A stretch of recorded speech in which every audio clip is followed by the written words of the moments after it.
Mr. Darryl Glenn is currently an El Paso County Commissioner and the Republican Party nominee for United States Senate in Colorado. Darryl previously served 2 elected terms on the Colorado Springs City Council and a small business owner working as an attorney for Glenn Law Firm.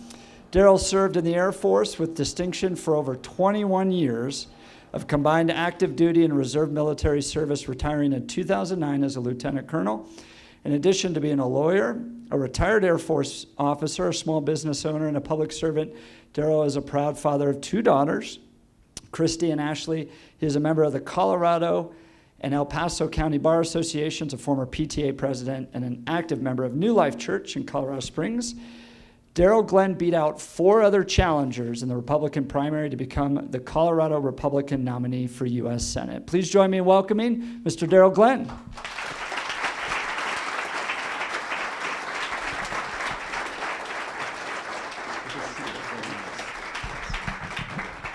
Well, good afternoon, everybody. I was worried about whether or not I was going to be able to make it up here. Had a commissioner meeting and we have a new commissioner on our board. And I was trying to figure out which one of you guys said that we were going to have a short meeting looking at the agenda. Because that always happens. When the person says they're going to have a short meeting, the meeting doubles in length. So thank you for being patient. It's a pleasure to be up here today. You know, and I'd like to ask each and every one of you to really think and reflect on where we're at today and in this country. And then really ask yourself, what are you willing to do to stand up and fight for your country? Because I want each and every person to really reflect inside about what's at stake. You know, I don't know about you, but it seems like every single campaign cycle we talk about, this is the most important election. And I can honestly tell you, as a person that just grew up loving politics, this really is the most important election. And the reason why is that so much, especially people of faith, you have an opportunity to really set us on a course, and I do believe we need to take a change. You know, I think back on how I got to this point. You know, I grew up in a family, military family, and it ended up being a broken family. But the community around me is what helped push me forward. You know, when things were going on, you know, people would just say, hey, come on out. I would hang out with my friends. And there's some families that just took it upon themselves to make sure that I grew up without a chip on my shoulder and pushed me forward. You know, and all military kids, they find each other. And, you know, when they got in trouble, I got in trouble. But they instilled in me a sense of community. And I had to rely on them to be able to move forward. And that's what I'm trying to instill in my adult daughters. You know, because you go through life and you suffer tragedies. You know, I had a stepbrother, and he ended up committing suicide. I ended up having a very strained relationship with the father, and then went off on military service and came back, and the Lord impressed upon me to reconnect with him. Did that in enough time before he passed away from lung cancer within a year and a half. So we tend to forget the importance of family.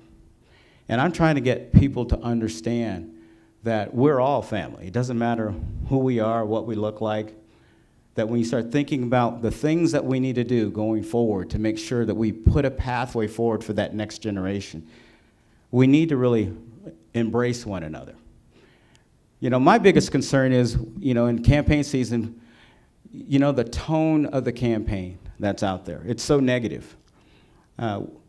I tell people all the time, you know, believe it or not, people want to respect and honor their elected officials. They want to hold them up as somebody to strive to be, because they're role models. And I look at where we're at right now, and we tend to, they aren't heroes. They let us down. And I'm asking each and every one of you, well, how do we fix that? You know, we fix that by becoming engaged. We fix that by making sure that we're plugged into our communities. Because you can talk about ISIS, you can talk about all the threats that are around the world, but in my opinion, the greatest threat that we're facing is the destruction of the American family. All the policies that are in place are designed to insert government in the role of families.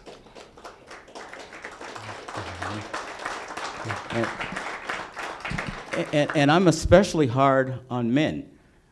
You know, as a guy, I can do that. You know, guys tend to like to go to the grocery store, for lack of a better example, and cook the groceries, but they aren't around when it's time to actually clean up after dinner. And they tend to not take care of their responsibilities when it comes to raising children. And I see so many families that are breaking down, and especially with young men. Young men need men to be role models. You know, my mother took a very tough role as far as helping raise me.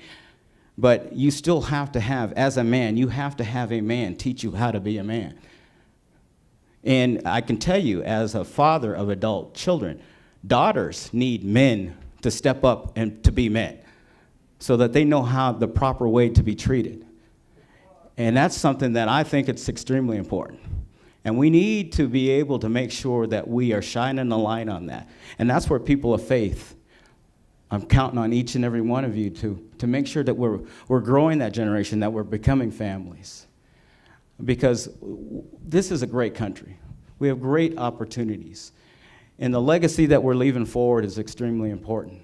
We have so many challenges that we can talk about that we have to achieve, but we can't even begin to do that until we understand the basic fundamental of standing up and creating a strong nuclear family. And that's what I'm going to fight for. I started off this race, and people would give me a hard time that my tagline was, I'm an unapologetic Christian, constitutional, conservative, pro-life, Second Amendment loving American.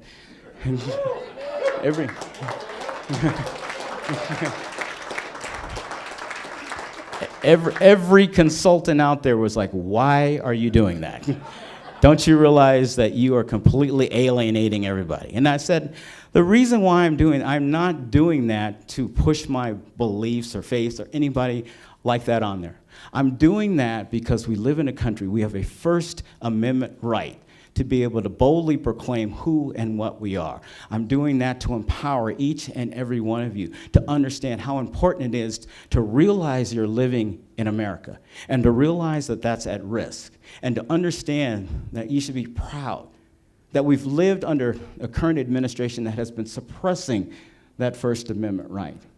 So I'm willing to take the heat for standing up there and saying that, but what I'm doing, I'm inviting you to be able to boldly stand up and proclaim who and what you are. That's when we're able to do that, when each and every one of us are able to do that without offending people because of political correctness, that's when we can judge where we are as a country. That's something that I want to achieve. That's why I'm going to continue to do that.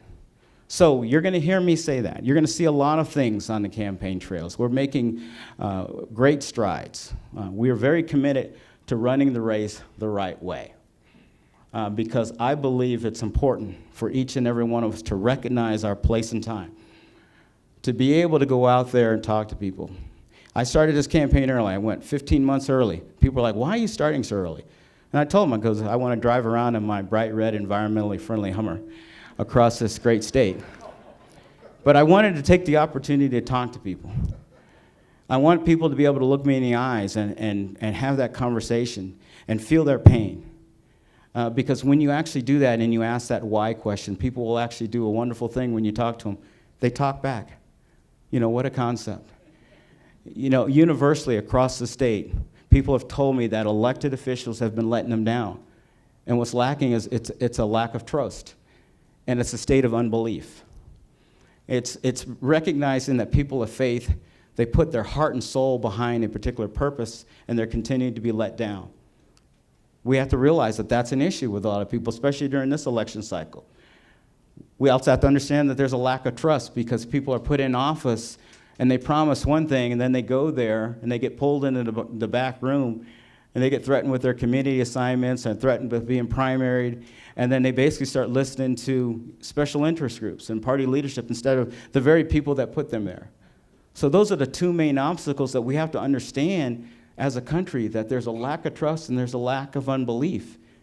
We need to understand and believe in the fact that we can win. believe in the fact that we can grow a generation of people that will stand on principle. And we need to back them up when they're willing to do that. You know, I challenge people. People are upset about our nominee. And I say, well, here's a reason. We are all, if you're not happy with our nominee, look in the mirror. Because you have that frustration, you have that type of candidate that exists because we didn't do our job. I mean, if you have an ideal of what a perfect candidate is supposed to be, are you out there growing that next generation? Are you out there supporting that particular candidate? Are you out there door knocking? Are you out there writing checks and fundraising for them? Are you doing those things to support them? When they make those tough decisions, are you there standing by them? And if the answer is no, then you end up with a situation with somebody that you don't believe in. You end up in a situation where you're frustrated.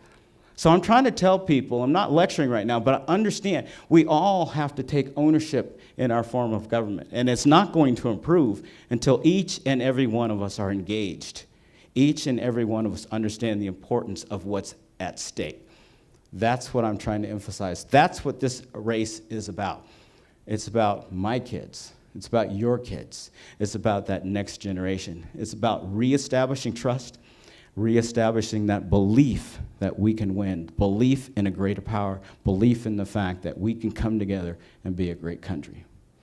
So with that, I don't know where we are on the program. I want to be able to take some questions. I think we're going to do a joint Q&A, but I want you to understand how important it is and what an honor it is to be your representative.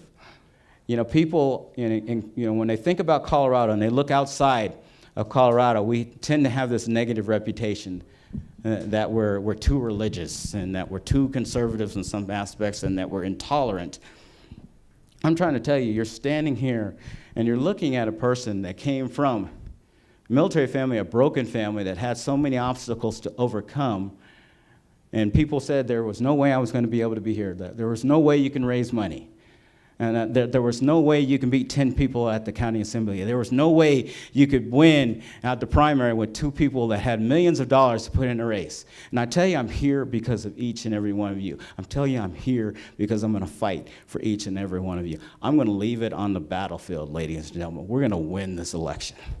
We are going to win this election. Thank you, Governor.